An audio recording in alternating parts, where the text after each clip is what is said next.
Welcome. This is a bicentennial event that I've been looking forward to all year long, and I want to thank so much our participants. Dean Charles Love, who was my dean when I was an undergraduate in the mid-1960s.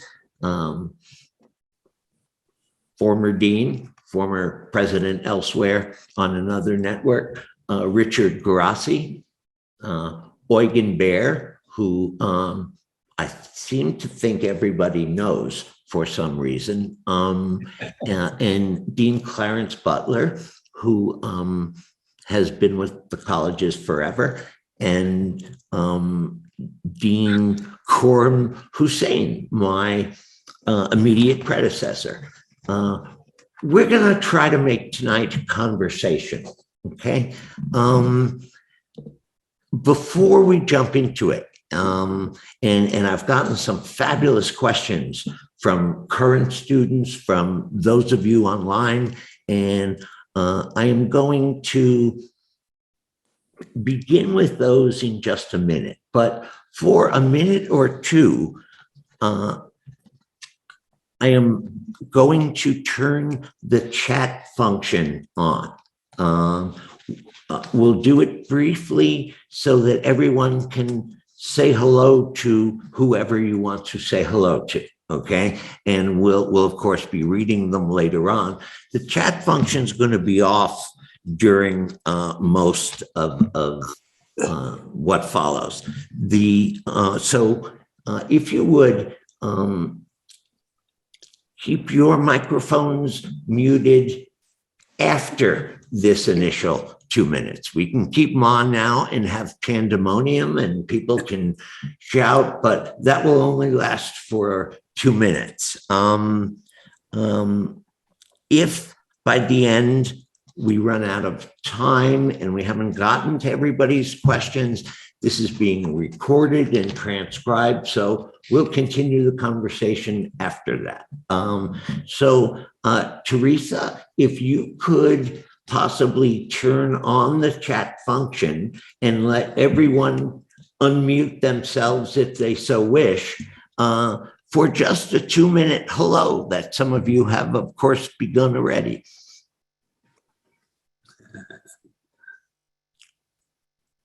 Oh, sweet.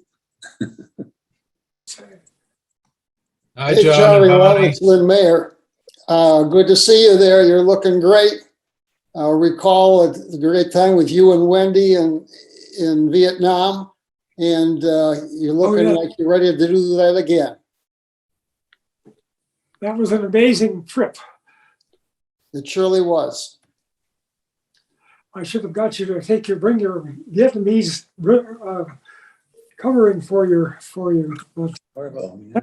Jack Harris led that trip. Yes, sir. Yes, sir. Good time. I'm seeing right in the front of my screen here, Barbara Tornow, who I haven't seen in a very long time. Hi, Barbara. I'm also seeing Tom Poole, whose face came and then disappeared. Welcome after a long time. Haven't seen you. Rob Platten. Nice to see you. I really want to go down and say hi to everybody, but I can't. So let's give just another minute. If folks want to communicate something in writing on the chat function, and we can get back to you when we're able. It's Scott. I just want to say hello to all the deans that I worked with for so many years. I was hoping there was one that I didn't serve with when I was on the board, but I couldn't get away with it. So that's what 30 years does. Thank Tom, you good so to hear- much. Tom, good to hear your voice. It's Richard. Hey, Rich, how are you? Good. How you doing? Good. You look well, Mr. Poole. Good to see you. For an old man, not bad, right? I want to welcome President Jacobson, who is with us.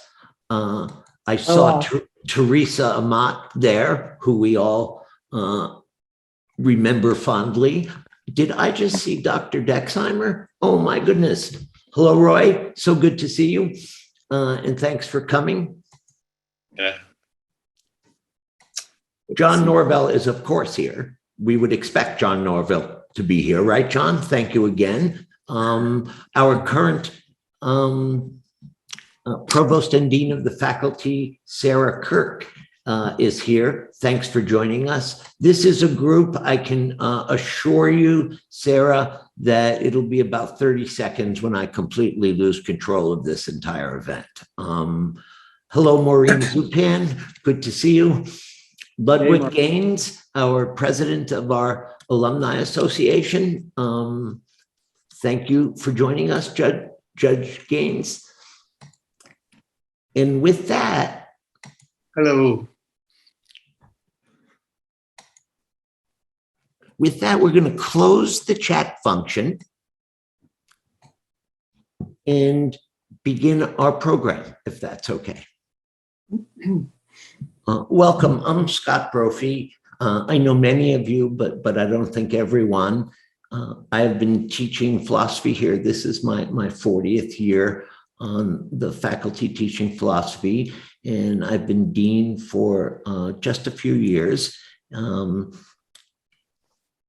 This group is a group I really want to hear from very much, and the questions that have been submitted to me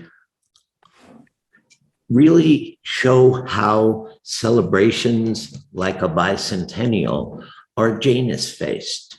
You're looking back to the past, but in order to see what's relevant about it for the present and what we want to either criticize or preserve about the values that they represent going forward. And I've been enjoying this for that reason. And this event tonight is going to provide just that sort of opportunity, I hope, as we hear from our panelists who can tell us about their times at the helm and what they themselves remember and look forward to on behalf of HWS in the years to come.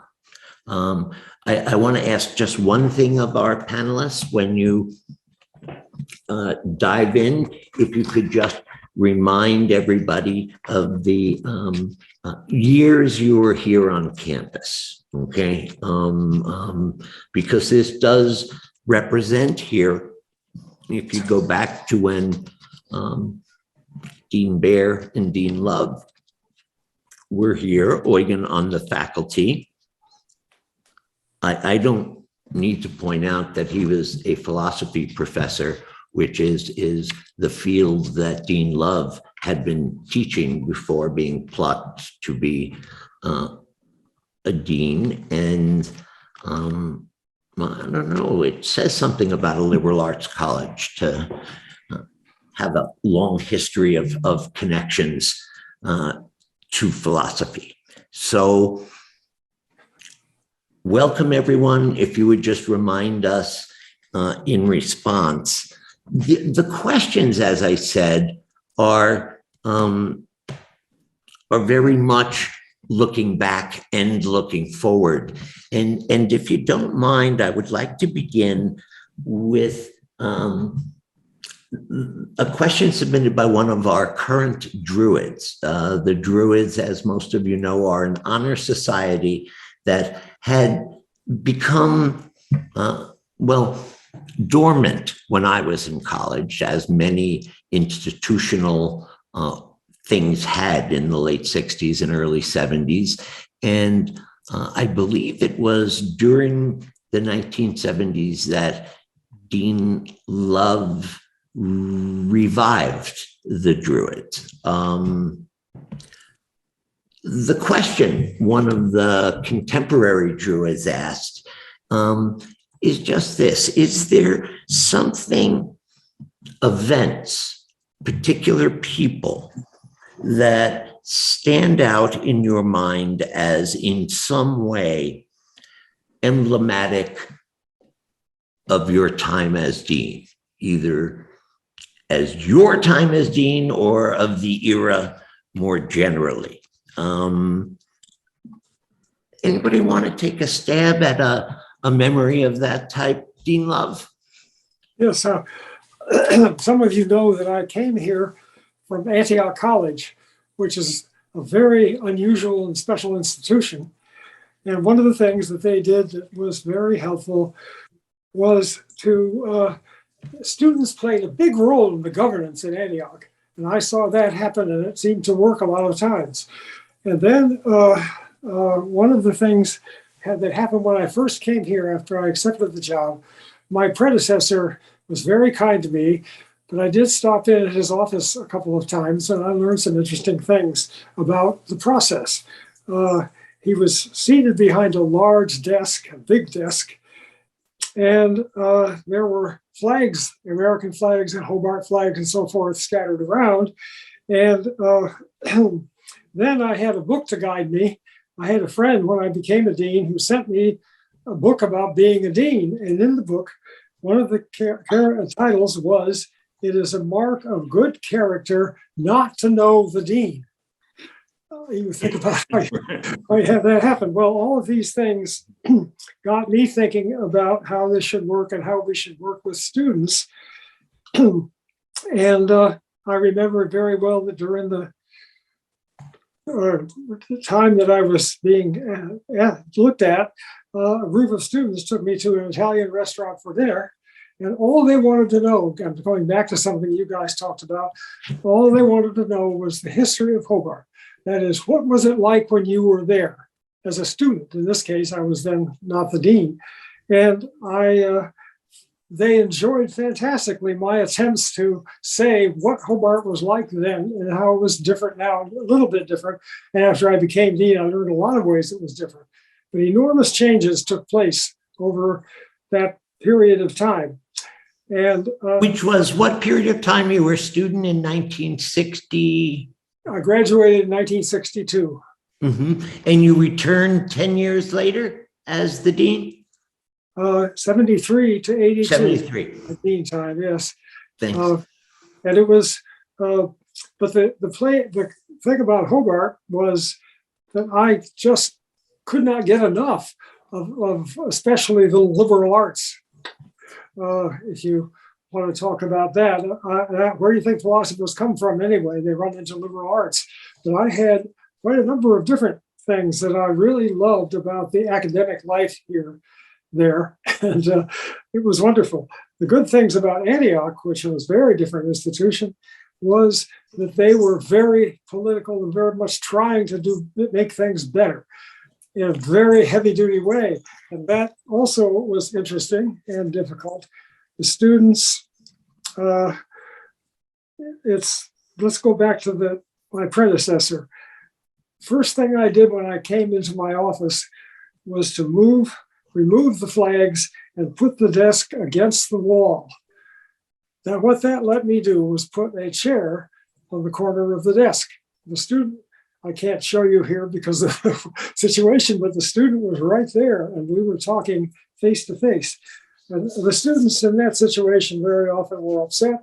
Something had happened, they had done something.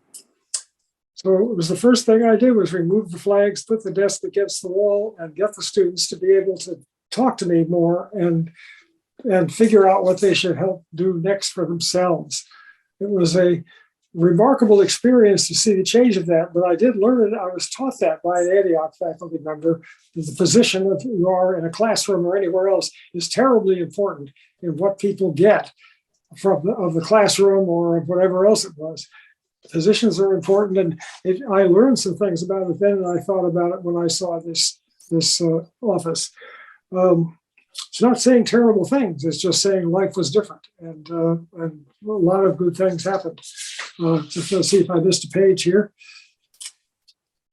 Oh well, what other? I'll save some things for later.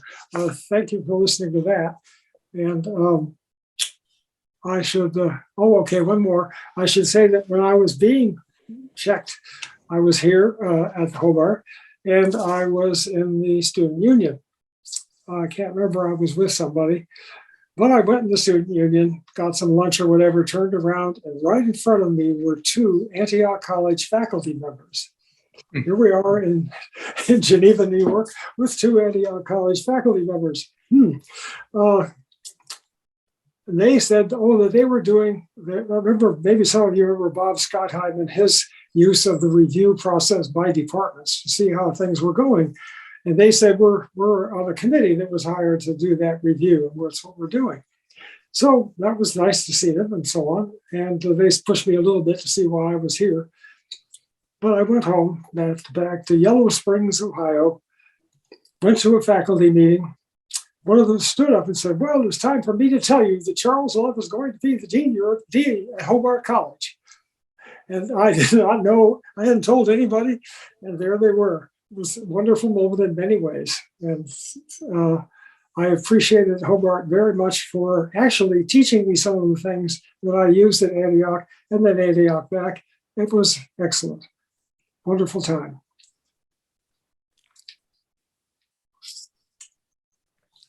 You want me to go next? I think I'm next Yes, chronologically. please. I'm Richard Goroski, and I was dean from 1992 to 1997. I was hired as part of a large national search. Don Woodrow, who may be in the audience, was, I think, leading that search. Wonderful man and faculty member. And Dick Hirsch was the president. He hired me. And my memories of that they're very rich 5 years. And I can tell you that later in my life, I became a long-serving president of Wagner College, and prior to that, a provost at Wagner. And I was a much better provost and president because of what I learned and who I met at Hobart and William Smith. It was a very rich experience for me in many ways, trying in many ways because the dean's job is a difficult job. But there were four big questions, sociological and academic questions, when I came on that the college was really bubbling with. The first one was the value and meaning of the coordinate system. And they may still have resonance today. I'm not that close to the college at this moment. So we knew that coordinate in 1992 meant that women were gaining a sense of empowerment and importance and self-respect and accomplishment and achievement. What did that mean for the men? And did it mean that they were going to be disempowered, or did it mean that give up privileges in a way that sense of dismissiveness, or were they going to play a new kind of role? And so I tried to focus on that as dean, and really tried to play with words like honor and integrity and leadership, some of which were called into question as masculine words at the time, because we were in a good heated conversation of what is a good man. The other big question at the time was the college was becoming more and more diverse and representative. It was still a predominantly white college, but it was becoming more diverse. And how, in fact, do we incorporate people who've been long denied access to a Hobart and William Smith, a home, a respectful home, one where they felt that it was their home. At the same time, understand new cultures and new dynamics. And those were complicated questions because, as my dear old friend Beverly Tatum wrote that great book, Why Do All the Black Kids Sit Together in the Cafeteria? She later became president of a wonderful college and is now at Mount Holyoke. She would say, as a psychologist, well, all the young students, first year and second year students, are trying to figure out who they are. So they sit with whatever identity group that was most meaningful to them as they try to sort out all kinds of issues. So this whole question of coordinate and diversity interplayed together in powerful ways. And after all, we were reflecting the society around us. We're becoming more inclusive as liberal arts colleges, trying to find a way to make that experience for all students welcoming, inclusive, substantive, challenging, and diverse. The other two pieces that were related to that, when one was particularly important to me, which I'll get to last. The other big question was the curriculum. It was a constant debate about the core curriculum or a more diverse curriculum, a more liberal curriculum in terms of choices. And of course, Hobart and William Smith had this legendary core curriculum that I heard about all the time I was there from alums and some faculty were opposed to it and found it oppressive. But this debate was going on constantly. What is the appropriate curriculum for the time in which students were attending in 1992 to 1997? And those are rich conversations. And the last one was the civic conversation. what does it mean to be civically engaged as a student? What does it mean to be civically engaged as an institution? And I turned a lot of my attention in my 5 years to that question. And we started the day of service, which we had taken a group of students. I had accompanied them to Boston to City Year, where we saw what a day of service was like in a big city. And we said, we can do a version of this in Geneva. And we also, I think I taught the first community-based learning course called Politics, Community, and Service, which tried to deal with a lot of the questions I just talked about. And then we spawned with Steve Lee and Jack Harris and so many others, I want to leave people out, who spawned a curriculum of what was then called service learning, but we like to really call it community-based learning. And those became important things because, and I'll just tell this one story I told Scott about it the other day. When I first got there in 1992, I'd come from 19 years at St. Lawrence University, a similar but different institution. And I'd been a faculty member in political science for a long, long time and then later a dean there. And when I got there, the faculty were incredibly welcoming, and so was the town or the campus, I should say. And I was online in the cafe when school had just started. It was the first or second day of classes, and a wonderful professor in the English department and I happened to bump into each other and discover each other, and found out we went to the same high school in Brooklyn, New York. And he explained to me that the faculty were great, the students were great, the campus was beautiful. The only downside was the town. The town was this Rust Belt town. And I turned to him and said, intuitively, because this is who I was and am, I said, the town is not a problem, the town is your salvation. Because if you can get the students in this community, along with some faculty and staff, to be part of the town and help rebuild part of this town, its sense of self-esteem, they will learn lessons outside the classroom that are informed by what they're learning inside the classroom in ways that we couldn't possibly accomplish. And that was that civic piece of what it means to be a civically engaged institution with your community and also as individuals. And then the smartest thing I ever did, besides working with Clarence Butler and Chip Capero, was hire David Mapstone to help me do some of that work. And David, I know, is there now. So those are my memories. Lots of other things we could talk about, but those are the four big things that I remember. I think those four themes that you mentioned about the meaning and value of the coordinate system and how we continue to be a diverse and welcoming community, and the curriculum and how students individually and us institutionally engage civically with not just us immediately, the community immediately around us, but even citizenship more broadly. These are really all still very live issues. Eugen, Clarence, do you want to pick up on any of those themes, Coram, before we move further? I'm sure you all, Eugen, I remember you had come from Kent State, if I'm remembering correctly, not long after the tragic events there. And Clarence, aren't those issues Rick raised ones that were kind of perennial through your tenure here? Well, actually, I was thinking and had to smile when you said it seemed as if I were there forever. I came in '79 and didn't leave until 2000. Actually, I left the dean's office 2006, sabbatical year, and came back and taught German for another year. So I didn't really leave HWS until 2008. The things that drove me were more or less academics, namely seeking academic excellence. I should also say that when I was looking for colleges, I took a look at Hobart and William Smith, but decided against it because I had this feeling that I wanted to study theology, namely becoming an Episcopal priest, and didn't want to become a chapel rat. And so I chose to go to another private school at Washington University in St. Louis. And from that, back and forth to Germany and then Sweden, et cetera. And when I arrived at Hobart, thanks to Charlie Love and Al Casisto, president at the time, I had spent some years teaching at Brown University, and I want specifically to mention that, and then moving from that back to Germany, and then from there to Dartmouth, and coming then from there to Hobart with Smith. I mention that because Hobart has forever had a strong reputation as an excellent liberal arts college.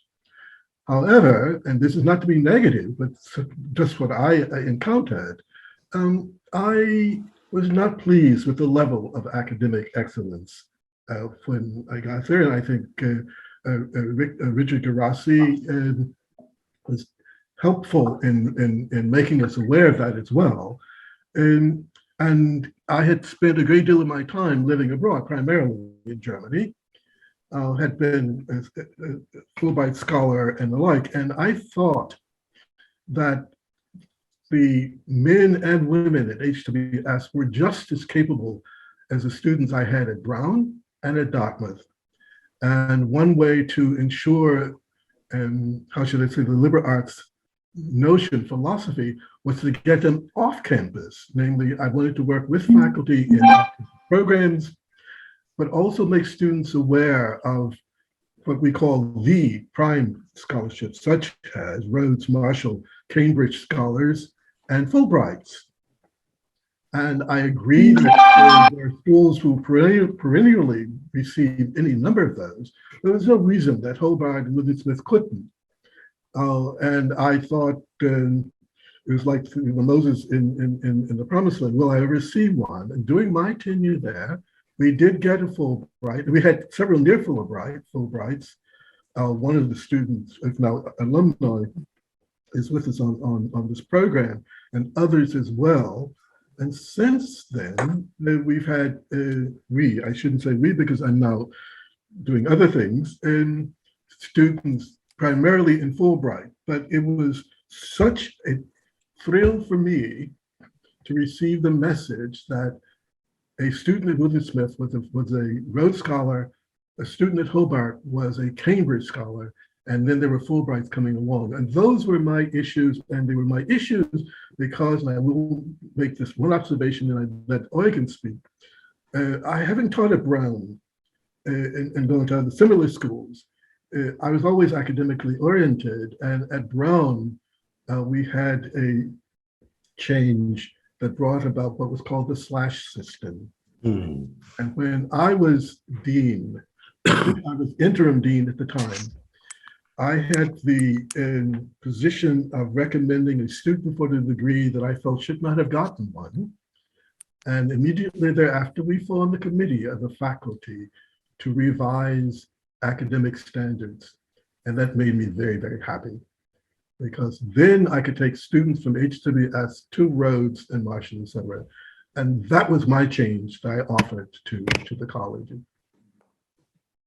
I have to say, I remember with fondness, as will those who were here in the 70s and early 80s, there were only those who were here before and after, just so you know about the slash system, there were only 3 grades you could receive once you had registered for a course: an A, a B, or a C.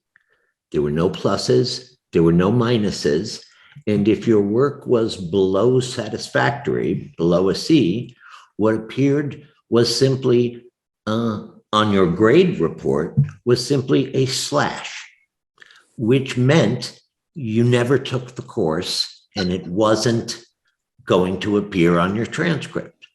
We still required that a certain number of courses be taken and completed for a degree. So we had some students who took a long time, but graduated with Latin praise after 7 years of it. The one thing I will say about it, and one could say many about that system, but it was designed to encourage risk. It was aimed at students stretching themselves and taking something that, okay, if I don't do adequately at it, it will never show up. And I think it actually was very successful at encouraging risk in that way, of students stretching themselves beyond. Eugen, Coram, do you want to add something now or wait for something else? Everybody's been giving an introductory recollection of this sort, and I wanted to extend that opportunity to you guys. I don't know about you, Scott, but I desperately want to hear from Eugen. We all do, I think. When I was appointed dean by President Gern in 2026, the major topic that I encountered on campus was concerning the coordinate system. And the coordinate system, in turn, was triggered by the first signs of the fluidity of gender. In 2010, I had 2 students that were transitioning already and raising questions about how Hobart as a whole, what the policy was concerning those students. Some of those students had very deep existential crisis connected to their search of gender or even no gender. And they wanted the institution to somehow accommodate them in the structure of the colleges, and they couldn't find it in a binary system practically between Hobart College and William Smith College. So what I did was, first of all, showing that the colleges were interested in coming up with a structure, an institutional structure that accommodated getting a degree of Hobart and William Smith colleges, and rather than individually of Hobart College and William Smith College. And the committee was created to see whether there was a future for this notion of an institutional policy that allowed students to graduate with a Hobart William Smith degree. The further discussions during my tenure was concerning where the gender notion achieved a certain stability from sports. It was practically the only area where the NCAA, the AA, insisted that the gender be stabilized, either men's sport or William Smith sports. But even then, in sports, there were first signs of transitioning from one camp to the other. So that meant that the colleges had to adapt a multi-layered approach to the question. And I haven't been keeping up with where that discussion now is, but it is certainly absolutely required, I think, for the colleges to survive long-term, to account for the fluidity of gender identity. And I hope that the coming years, and we're talking about the future, that this will actually enhance the relevance of the colleges in a time when these discussions are increasing for some people to an alarming degree, but I think they are very, very useful to integrate a more and more diverse population into our magnificent campus. Well, if I could, Coram, if I could move us in a slightly different direction and dive right into a follow-up. I'll be quick, I promise. Oh, please. Oh, good. I'm glad you have something to say. But I wanted to, because first of all, I need to say this because I knew that Eugen was going to say something brilliant. I remember before taking the opportunity to serve in the office, I spoke with Eugen. And he was very encouraging, as he always has, always been a good colleague and friend. And I asked him what his favorite part of the job was. And again, I don't know if you remember, this is years ago, but without really skipping a beat, he said, every student is their own universe of consciousness. And that was the most awesome description of a student-centered educator.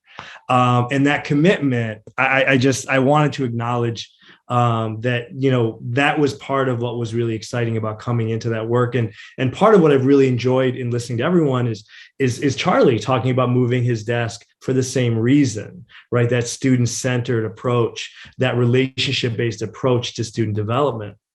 And one of the things that I love to do whenever it wasn't sleeting, which is like 3-4 days out of the year, is to go on a walk with students and just to move through the campus community and say, where's your favorite place to just sit? And sit with them there. And there's something really powerful about having that conversation, seeing students that were thinking about transferring or pulling out of a difficult major take a turn just because they could relax and feel seen. And so it's an honor to know that sense of student-centered educating was such an important part of this work. And that was a bit of advice that Dean Lisa Kenza gave me, is to always remember you're an educator. That's going to be a vital part of this experience.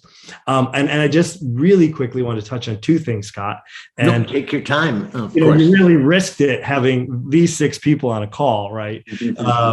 But the coordinate conversation and a couple other things that really shape our living moment now are so important to what Scott was talking about with the Janus. All right. I was recently reading an interview with a philosopher. Since I'm not one, I might as well quote one, Dr. Cornell West.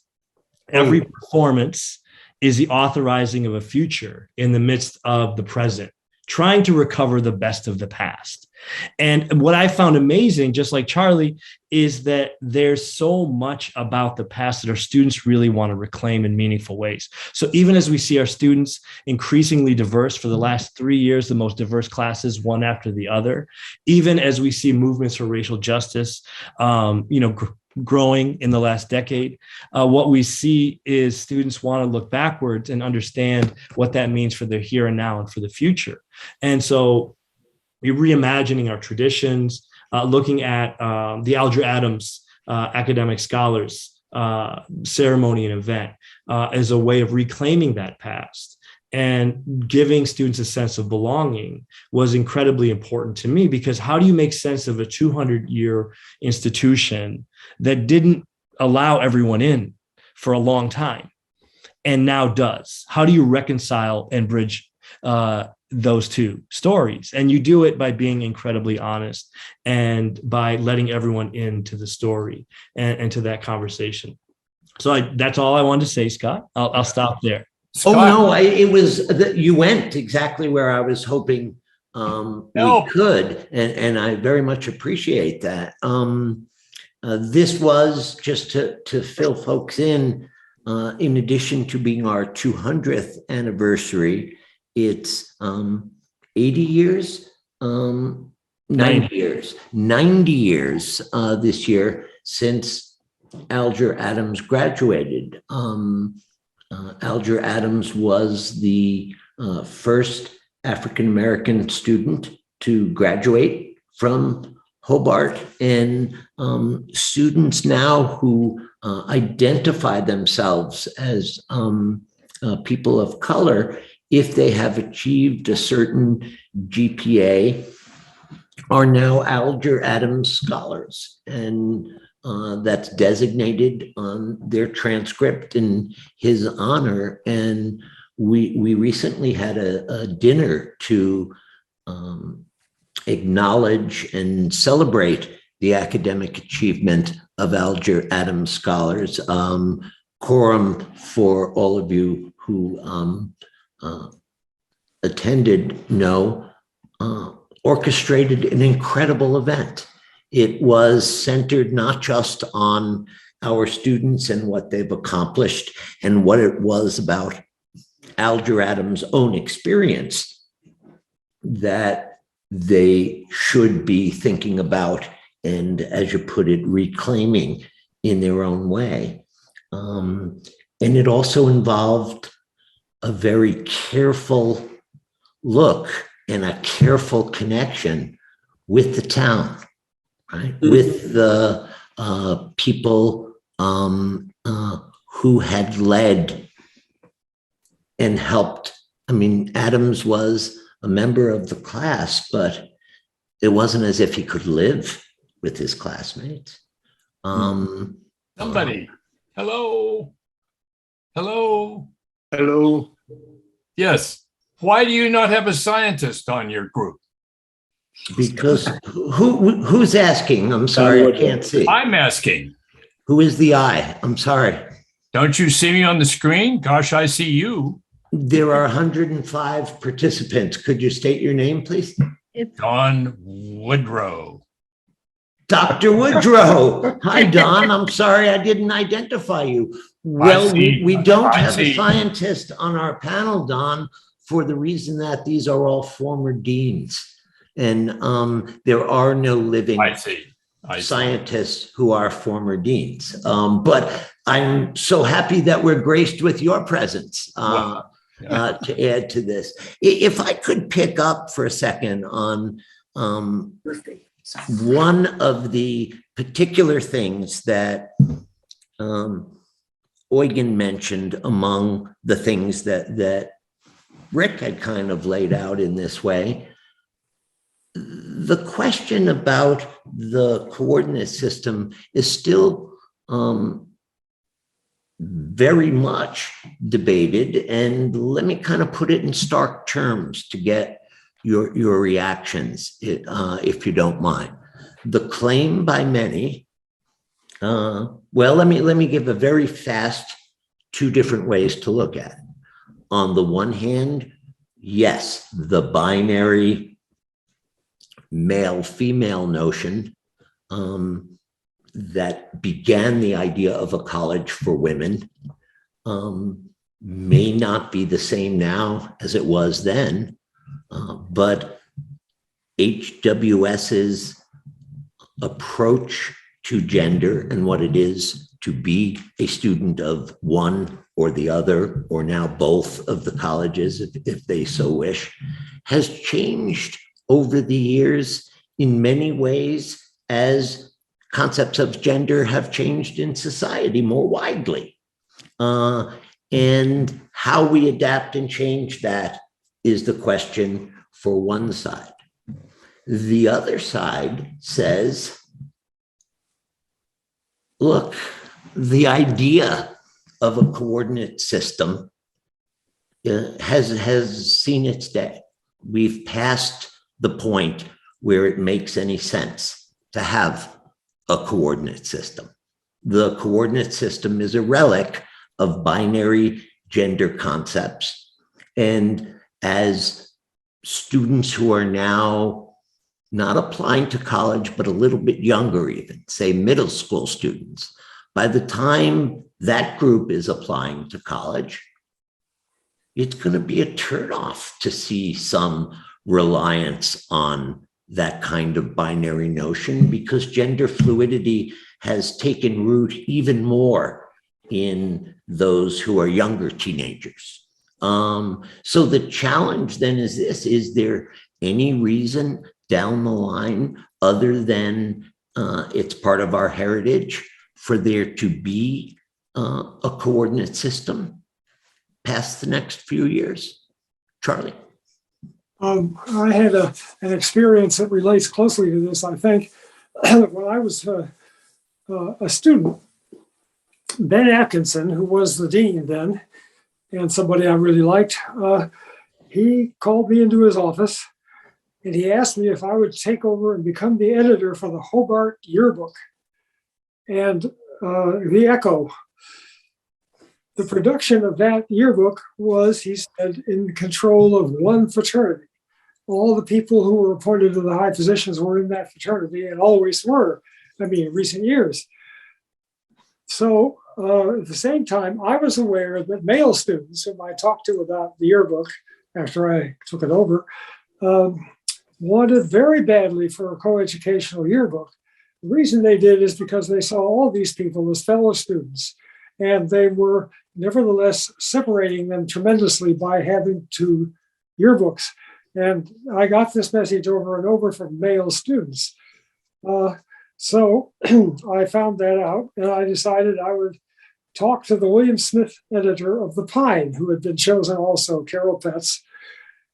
And we agreed ourselves that we would rather have a single yearbook.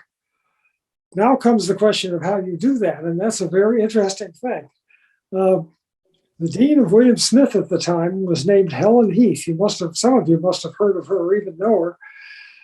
Anyway, she was a rather formidable person. And when I went and talked with her, it was clear that she thought this was a bad idea. She did not want to have together yearbooks. And on the other hand, she also said that she had the sense that students wanted it.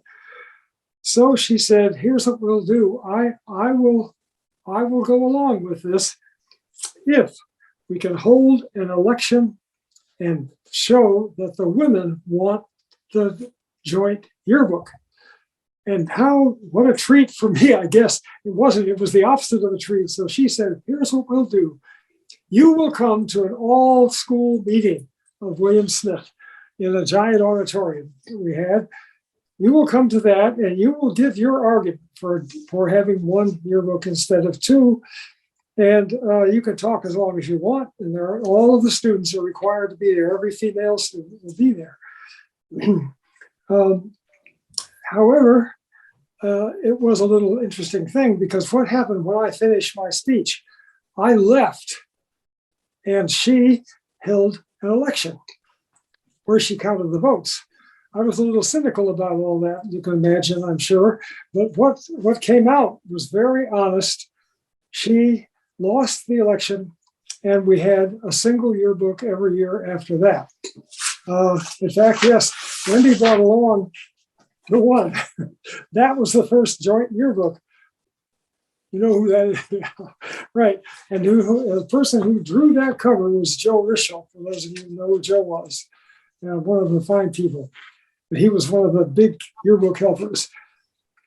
Anyway, another thing about the coordinate system, and I'll be very fast with this one. When I was the dean of Hobart, 1973 to 1982, this was in the earlier days of the women's liberation movement, and the two deans, male and female, operated completely independently of each other. The consequence of that was, from my point of view, the disciplinary standards often seemed, let's say, quite different between the two sexes and how that went. So there it was. And we have moved some things on, but I don't know if equity has been achieved in American life or not. The yearbooks were combined, and very few complaints that I was aware of came in. And they did a lot of things with it that mixed the sexes and things like that. But you could take a look, I'm sure. Anyway, it was a very fascinating, interesting experience. And also to have an older woman who was very bright and had good degrees and everything. And she was willing to take the risk she took. And I admired her for that. Well, I'm curious what some of the rest of you think about this, because I think it's a serious challenge to ask ourselves whether there is a good case now to maintain a coordinate system or not. Is it indeed something so rooted in a binary conception of gender that we should recognize that its day has passed? Or is it something that we adapt the way that gender roles have been adapted as times have changed? Could the other four of you, after Charlie has laid out such an interesting beginning, want to take a stab at this? Well, this Richard, I'll just be short and maybe the others can jump in. I wouldn't, before I ask the question of whether to keep the coordinate system or not, I'd go back to first principles of what is Hobart and William Smith all about in terms of the kind of education and the kinds of questions it asks students to ask themselves. And it's really about, fundamentally about creating a just and equitable and fair and dynamic society and what role you play in that society. So I'd start with those principles and then come back to how do we ask questions about gender and gender fluidity in a way that fosters those basic principles? And is the coordinate system a way to do that? Or is there some new version of the coordinate system to do that? Or do we not need to that? And I would make that the problematic for students to engage, informed by deep research in sociobiology and biotechnology and in sociology and humanities and politics, and from every different angle they could, because it could become an interesting, at least for a year, an interesting question of conversation and debate and knowledge and learning, where students may actually have some interesting things to say amongst themselves to each other and learn from each other. So before I call the question, so to speak, on the administration of it, I'd make it itself part of the education. Well, thanks. That's a fabulous way to look at it. And I can't believe how fast an hour is going by. So if I could just take the opportunity, given the way you phrased and framed that question, part of what you're asking here is touching on another question we've all thought about over the years. All 100 and whatever of us in this room or the various rooms, and that's the wider question of what a liberal arts education means going forward in this century, in the future. Surely there is something about the liberal arts that we want to preserve and we want to promote because it expresses values that are dear to us. What in particular? How do you all see the future of the liberal arts going forward in this century, and Hobart and William Smith in particular? Let me add one sentence to this that'll make it a harder question. And that is, Those aren't hard enough. that will. Sorry. You've got to get really tough. But it'll become a harder question when you look at the other ways that these problems have been dealt with and solved, or not solved. You could say not solved, but they were very, very important times, various societies, which we have been aware of over many, many years. And there are places now that are getting along with very different arrangements from what we would ever think of accepting. It was a question of how we can work out I get morality may not be the complete word, but something like that would help us see what, not just whether we should do this, but what the consequences are in the word with a great big C before the beginning of consequences. And that means we need to understand it better. I lived through a lot of battling in the system because the deans did not ever get along, at least all the time that I was there. And they didn't, because it was over issues like this, one of which was, gee, you boys don't produce very bright students. They don't do very well in the courses. And where that might have come from. But at the same time, there were other ways in which the males criticized the females, but not in a healthy way. It was not a good thing. So I think there's a lot to think about. And also, bring back some of liberal arts from my point of view, and let's have them learn about this issue in the middle of the liberal arts, which it can be done, I'm sure. So, thank you. And I would say Yes. I would say the following, and I'm not a philosopher by any stretch of imagination, particularly when I see my former colleague, but also friend, Eugen Baer, on the screen. One of the things that disturbs me most is we'll come up with a white paper or whatever the color of the paper would be called, and this will be our answer. I think the liberal arts, one of the values I find in liberal arts education is that it makes us ask a question or provides us with tools to answer the question, namely, why are we here? Remember, there was the political debate going on sometime, and one of the candidates on the screen said, "Why are we here?" And that caused that particular party to lose the election.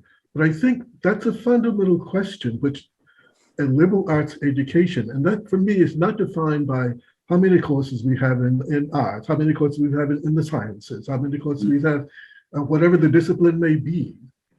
Because to that degree, the old system that I did particularly care for, the so-called slash system, did provide an opportunity to take those risks. And I think if we say, should we or should we not have the coordinate system, first of all, I think the people who are there need to answer that question, not someone like myself retired from it, but at the same time to be open to the possibility that education is evolutionary, that it's constantly changing. And if we can do that with what Rich Goroski, my friend and colleague there, said, we'll be in the better position to answer that question. And not get involved in the minutiae. And I will say this, and then I'll be silent for a while again. In my non-retirement, I have discovered I'm not sure the initials are the historical Black colleges and universities, whatever the alphabet that may be, and they are going through a problem similar to the coordinate system, because they're getting students who are not all totally African American, or even those colleges are more, how should I say, integrated than before. And Yes. So the question is, are we going to be locked in a position which is to our detriment, or will we take advantage of what the liberal arts opportunity gives us to be evolutionary and see where we can go forward? Thank you so much. Eugen, you raised this, and Coram, you pushed a little further on it. Before we throw this open to some of the audience, as we're already over time, do either of you want to say some parting words about where the conversation's gone in the last 10 minutes or so? Well, I just want to make a few remarks about liberal arts. Thank you. It has, of course, enormous historical dimension that needs to be kept as one of the treasures of the past that came up today in our discussion. But it is so complex that it would deserve a much, much broader kind of context to approach it. One thing, though, that stands out at this hour is the notion of freedom. And the Ukraine teaches us again, although in incredible, horrible, absolutely ineffable pictures and fights, what the price of freedom is. And I think this is what liberal arts is addressing as an introduction to a much more substantial discussion. Well, again, I can only stand on your shoulders and look very small, but I have to say that the urgency of what you're calling us into matters so greatly for the future of our students and the world that they can create, their capacity to ask the right questions and the courage to be able to answer them. It requires us to rethink so much. And as Richard has said, there's so many ways in which we can construct really, evolving student-centered programs that are dynamic. But we have to take our role as deans, I think, into that service. Clarence talked about how he's not here anymore. He's always going to be here. Even after I left the dean's office, the entire campus still calls me Dean Hussein.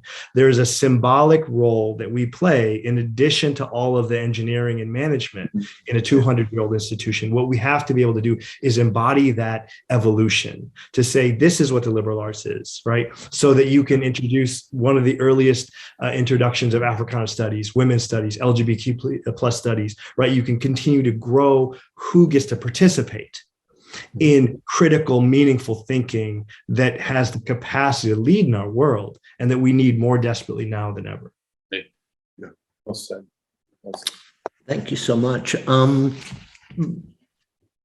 We have with us President Jacobson, Provost Kirk, former Provost Amat was here before.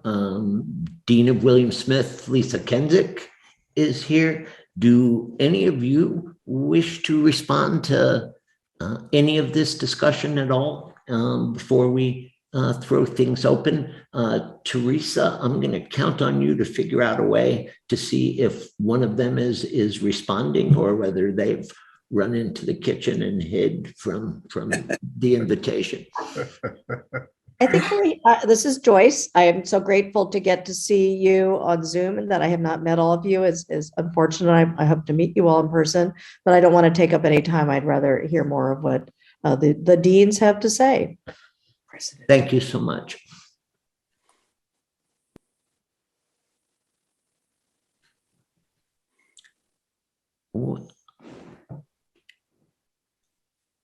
Beginning a new conversation as we're 10 minutes past when our deadline was supposed to be, sounds like it's something I shouldn't do. Do we have a question or two from the participants that, Teresa, can we open up the chat to maybe get one or two questions before saying good evening? Yep. And I do have one quick question from Dean Kenzig, which is, what are your best memories of being dean? Of what? Being dean. One thing comes to mind. Of course, the question is very, very interesting, because there are so many memories that you collect as teens, as it came out today a little bit too. But my most cherished memory is a student under my deanship. His name is Ali Marpet. This student, when I was interviewed about him, I don't know whether it was ESPN or I don't know whether one of those people came to campus and interviewed me about him. And I had a little speech that is, to some extent, also a representative of Hobart and William Smith. And the speech had simply, it said that Ali Marpet was representing the ideal of a liberal arts education at that time, namely, as the Romans put it, mens sana in corpore sano. And Ali is really a true paradigmatic emblem, I would say, of this idea, because he excelled both as an academic in really fantastic ways, and on the campus of sports. And his further development now, since he has left professional football, has proven again what a wonderful man he has become, bridging the gap that usually is perceived as either sports or academic. He is a living example that they both go together very well. Hear, hear. Well, I would love to hear from anyone who's out there, as would, I'm sure, the rest of us. but as we're past when we should have wrapped this up, I wish I had a better way of doing this, but I guess what I would like to say is thank you. Thank you very much. I wish we could continue even longer. I look forward to hearing from those of you who are out there in cyberspace and joining us this way. Please feel free to send further questions or follow-ups. God, can we say one thing? Absolutely. I think the audience has our emails, and they can also directly, on the registration spreadsheet, they can directly contact any one of us. Yeah, we'd love it.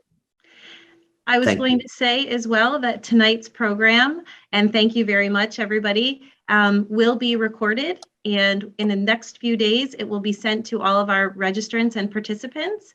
And I can also include emails, everybody's email in that email as well. And the recording we'll send the link, but it'll also be on the HWS YouTube channel. So you'll be receiving that in the next few days. Teresa, would it be okay to just say one quick thing? Of course. Sure. Who's speaking? Could you Roy identify? Dix, Roy. Yeah. Well, two things. One, in all the years that I worked with so many of you, I always thought a core of our relationships was that there was such great respect for all of you. Part of that respect was for the role itself, and part was the way you performed compassionate leadership during those years. And I, as a member of 7 decades of being connected to Hobart, I appreciated that. Now, having showered you with lavish praise,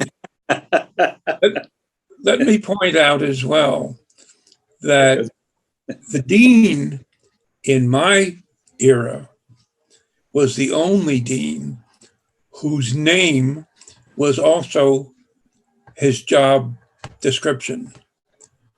And none of you remember that, but the name of our dean was Seymour B. Dunn.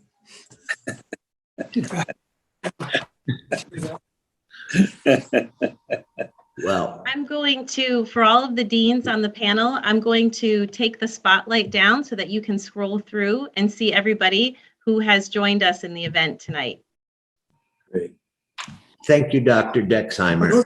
Yeah. Remarks at the end as well. Thank you all so much. Thanks, Scott, for having us. This was wonderful. Thank you so Chance much. to meet some of my colleagues who I hadn't met before and see old friends as well.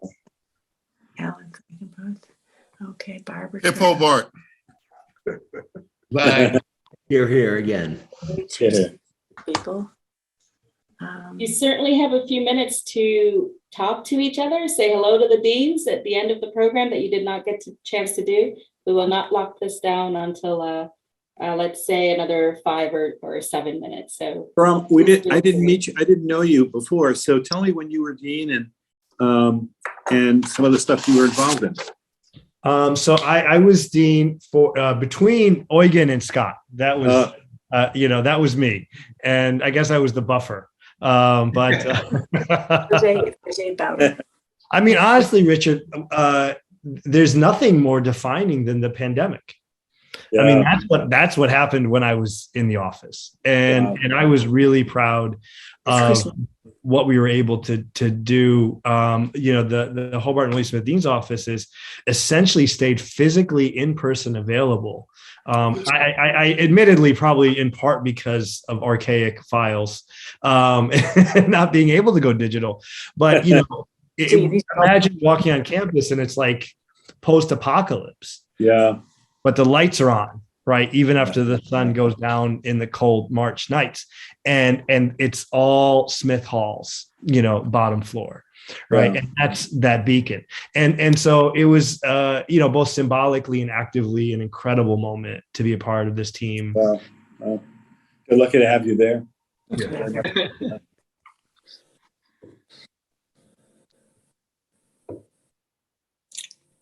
You knew Mapstone, do you want to share anything with us? I see you out there, but you've been around Smith Hall as long as most of us. I'm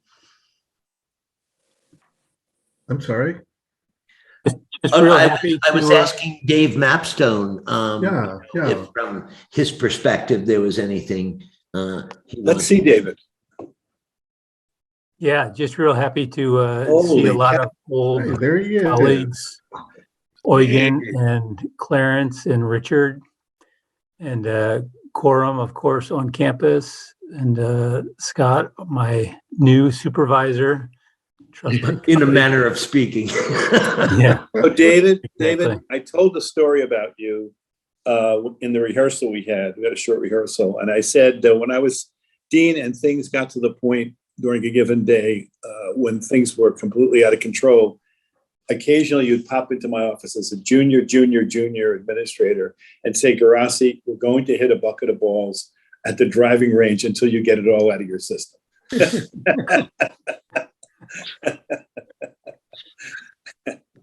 Thank you, David. And as I remember, we were both pretty bad. Oh, we were horrible. Yeah. David, great to see you again, David. And I would say this, asking things to recall, the success of, at least during the time I was the head or titular dean, really was not what I did, but what people like David and Chip Capraro did. And I'm really grateful to those two for the support they gave me, which allowed me to do some of the other things. And as you pointed out yesterday, Scott, the responsibilities of the dean of the college, whichever college it was much more involved than I suspect it currently is. Yeah. And without those two, I know that I would have been ready to retire already at the age of 25, and I hadn't even finished my college, my graduate school work. But David, thank you so much for all the work that you did. I'm going to jump in if you don't mind. My name's Chris Muller. I was known as Dopey when I was at school. Got there in 1970. And I just want to say that I realized that Charlie Love is the oldest dean here. And I was one of the students on the committee to help hire him. In fact, I was there this summer and moved his furniture into the house on Main Street.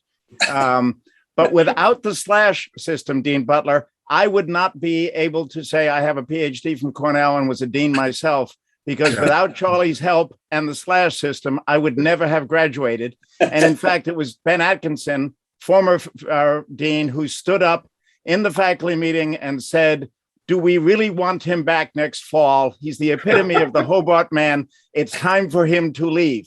And so, Charlie, I am eternally indebted to you because you helped me graduate. And I have been, for almost 50 years, a loyal Hobart man. And I can tell you that there's nothing I would not do for all of you and his who followed along. It has been a great run. So thank you, guys. I just had to throw that in. Thank you. That was, as the phrase goes, that was a good hire, Chris.